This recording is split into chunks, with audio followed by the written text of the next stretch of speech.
Hi అండి, అందరికీ నమస్కారం. మీరు ఎంతగానో ఆదరిస్తున్న ఫుడ్ ఛానల్ ఫ్యామిలీ వంటకు స్వాగతం. ఈరోజు వీడియోలో మీకు చూపించబోతున్న రెసిపీ పచ్చి కొబ్బరితో రవ కేసరి ఏ విధంగా తయారు చేసుకోవాలో చేసి చూపిస్తానండి.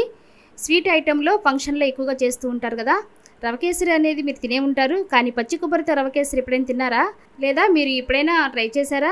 అయితే నేను చెప్పే ఈ కొలతలతో నేను చేసే పద్ధతిలో మీరు కూడా ట్రై చేయండి. తప్పకుండా మంచి టేస్టీగా నోట్లో వేసుకుంటే కరిగిపోయేలా పోసపోసగా పర్ఫెక్ట్గా కుదిరి తీరుతుంది ఈ రెసిపీ.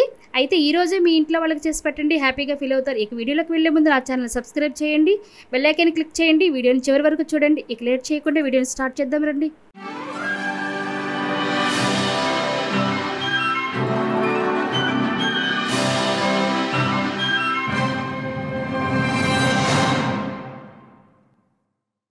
ఇక్కడ నేను కప్పు రవ్వ తీసుకున్నానండి. సూజీ అంటారు కదా, ఉప్మా రవ్వ తీసుకున్నాను.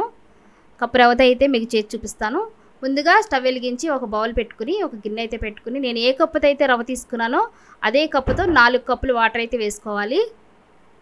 ఈ విధంగా కొలిచి చూపిస్తున్నానండి. ఈ విధంగా కొలతల ప్రకారం చేసుకుంటే పర్ఫెక్ట్గా వస్తుంది.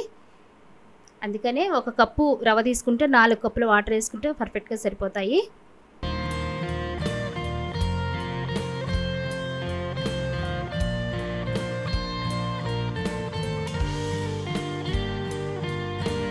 ఈ వాటర్ బాగా మరక కాగాలండి, తెరలిపోయేటట్టుగా కాగించుకోవాలి. మూత పెట్టి మనం పక్క స్టవ్ మీద పెట్టేసుకుని ఈలోపు మనం స్టవ్ వెలిగించుకుని ప్రాసెస్ మొదలు పెట్టేద్దాము.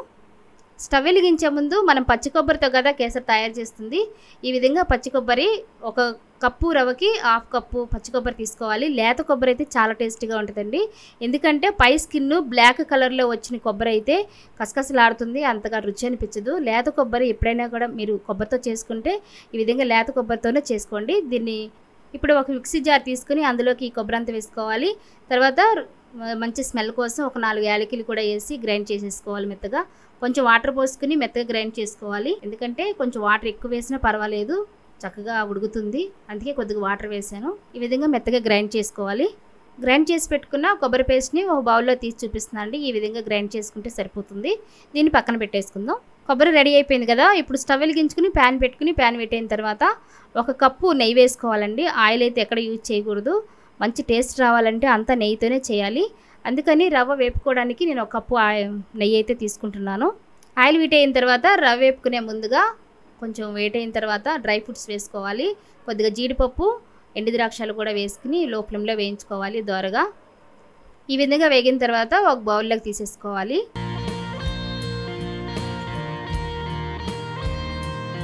ఇంకా మిగిలిన ఆయిల్లోకి మనం ముందుగా తీసుకున్న రవ్వ ఇందులోకి వేసేసి వేయించుకోవాలి.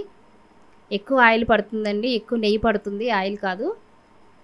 చక్కగా మొత్తం ద్వారగా వేయించుకోవాలి. హై ఫ్లేమ్లో పెట్టకుండా లో ఫ్లేమ్లోనే చక్కగా మంచి ఫ్లేవర్ వచ్చేంత వరకు, మంచి కలర్ వచ్చేంత వరకు కూడా వేయించుకోవాలి. మంచి టేస్ట్ రావాలంటే ఈ రవ్వ వేపుకోవటంలోనే ఉంటుంది. నిదానంగా, చాలా నిదానంగా వేపుకోవాలి. ఒకవేళ సాలకపోతే మళ్ళీ నెయ్యి వేసుకుంటూ వేయించుకోవాలి. నేను వేసిన నెయ్యి అయితే సరిపోయినట్టుగా అనిపించలేదు, మళ్ళీ కొంచెం వేస్తాను. చూడండి, ఇంకొంచెం నెయ్యి అయితే పడుతుంది. ఇంకొద్దిగా నెయ్యి వేస్తున్నాను. నెయ్యి వేసి మరలా తిప్పుకుంటూ వేయించుకోవాలి. అలాగా పెట్టి వదిలేస్తే అడుగును మాడిపోతుంది, కలర్ షేడ్ అయిపోతుంది, రుచి కూడా అంతగా పెద్దగా రుచి అనిపించదు. ఈ విధంగా తిప్పుకుంటూ వేయించుకోవాలి మంచి కలర్ వచ్చిందాక.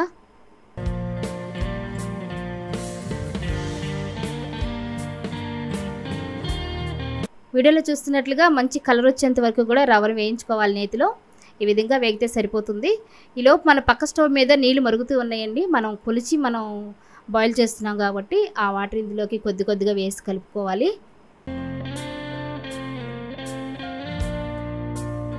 ఈ మరుగుతున్న వాటర్ అంతా కూడా కొద్దిగా వేసి కలుపుకోవాలండి. ఎందుకంటే ఒకేసారి వేస్తే ఉండలు గట్టిపోతుంది. అందుకని కొద్దిగా వేసుకుంటూ కలుపుకోండి నిదానంగా. అలా స్టెప్ బై స్టెప్ కొంచెంగా వాడుకోవాలి వాటర్ అనేది. మొత్తం వాటర్ అంతా కూడా ఆ రవ్వలోకి వేసేసుకోవాలి కొద్దిగా. స్టవ్ అయితే ఆఫ్ చేయకుండా కంటిన్యూగానే ఉంచాలి లో ఫ్లేమ్లో. హై ఫ్లేమ్లో పెడితే మళ్ళీ గట్టిగా అయిపోతుంది. మనం తీసుకున్న క్వాలిటీకి చక్కగా వాటర్ పర్ఫెక్ట్గా సరిపోవాలంటే లో ఫ్లేమ్లోనే దీన్ని ఉడికించుకోవాలి. ఈ విధంగా వాటర్ అంతా కూడా ఇందులోకి వేసేసి ఒకసారి కలుపుకోవాలి. ఎక్కడైనా ఉండలే ఉన్నాయంటే అవి కలుపుకునేటప్పుడు విడిపోతాయి, పోసగా ఉడుకుతుంది. మనం వేసిన వాటర్లో కొద్దిసేపు రవ్వ ఉడికిన తర్వాత ముందుగా పేస్ట్ చేసి పెట్టుకున్న కొబ్బరి కూడా ఇప్పుడు ఇందులోకి వేసేసుకోవాలి. అది కూడా ఉడుకుతుంది, అది కూడా మనం ఇందులోకి వేసేసుకోవాలి. ఇప్పుడు ఈ ఈ విధంగా మధ్యలో వేస్తేనే అది కూడా దానితో పాటు సమానంగా ఉడుకుతుందండి. అప్పుడు మంచి టేస్ట్ వస్తుంది. కొంచెం వాటర్గా జ్యూసీగా ఉన్నా పర్వాలేదు, ఎందుకంటే రవ్వే కాబట్టి బాగా ఉడుకుతుంది. ఇట్లా ఒక 5 నిమిషాలు 10 నిమిషాలు ఉడికిన తర్వాత అప్పుడు మనం షుగర్ యాడ్ చేసుకోవాలి.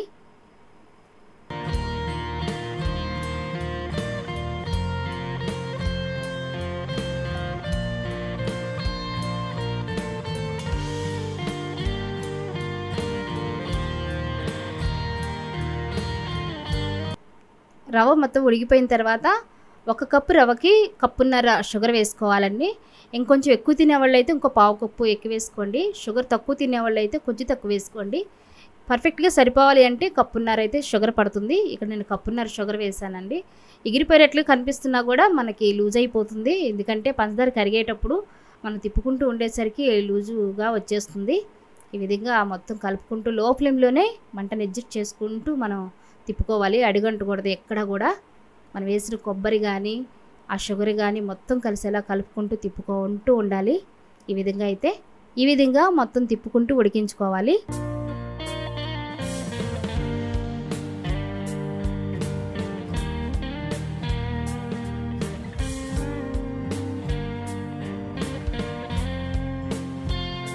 ఇప్పుడైతే మనం నెయ్యి యాడ్ చేసుకోవాలి. కొద్ది కొద్దిగా పోసుకుంటూ తిప్పుకుంటూ ప్యాన్ నుంచి నెయ్యి సపరేట్ అయ్యేంత వరకు కూడా ఇలా వేస్తూ ఉడికించుకోవాలి.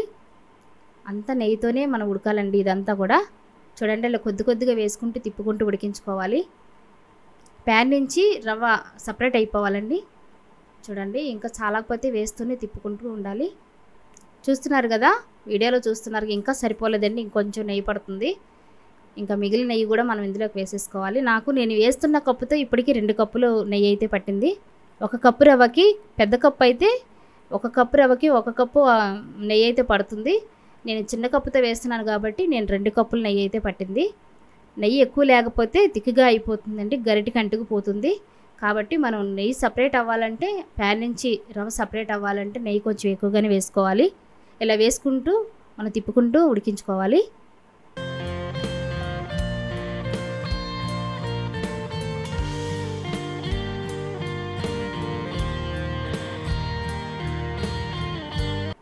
ఇక్కడైతే నేను గ్రీన్ కలర్ ఫుడ్ కలర్ అయితే వేస్తున్నానండి. కలర్ కొంచెం బాగుంటుందని. లేదా కలర్ ఇష్టపడని వారు స్కిప్ చేసేయచ్చు. లేదంటే ఇప్పుడో ఒకసారి కదా మనం చేసుకునేది, చక్కగా కలర్తో వేసుకుంటే చాలా బాగుంటుంది చూడడానికి. ఈ విధంగా కొద్దిగా 2 చుక్కలు ఫుడ్ కలర్ వేసి మొత్తం కలిసేలా కలుపుకోవాలి. ఇలా కలుపుకుంటున్నప్పుడే ఇంకా నెయ్యి చాలకపోతే ఇంకొంచెం వేసుకుంటూ కలుపుకోవాలండి. చూస్తున్నారు కదా, ఎంత మంచి కలర్ఫుల్గా వచ్చేసిందండి మనకు స్వీట్ అయితే. చూడండి, ఇలా నేను గరిటతో తిప్పుతున్నప్పుడు ప్యాన్కి ఏమాత్రం అంటుకోకుండా గరిటతో పట్టు వచ్చేస్తుందంటే చక్కగా నెయ్యి అయితే బాగా కుదిరింది, సరిపోయిందండి. ఈ విధంగా ఉండాలి. ఇప్పుడైతే చాలా స్మూత్గా చాలా బాగుంటుంది. చూడండి, ఎక్కడ కూడా తిక్కుగా కాకుండా ఉడకకుండా అయితే ఏం లేదు. ఇక ఫైనల్లో మనమైతే ముందుగా వేయించి పెట్టుకుని ఈ డ్రై ఫ్రూట్స్ ఇందులోకి వేసేసుకోవాలి. అంతేనండి, కొబ్బరితో రవ్వ కేసరి చాలా సింపుల్గా రెడీ అయిపోయింది. ఇంకెందుకు ఆలస్యం, మీరు ట్రై చేయండి. ఈ వీడియో కనుక నచ్చితే లైక్ చేయండి, షేర్ చేయండి, కామెంట్ చేయండి. నెక్స్ట్ వీడియోలో మళ్ళీ కలుద్దాం. Thank you for watching.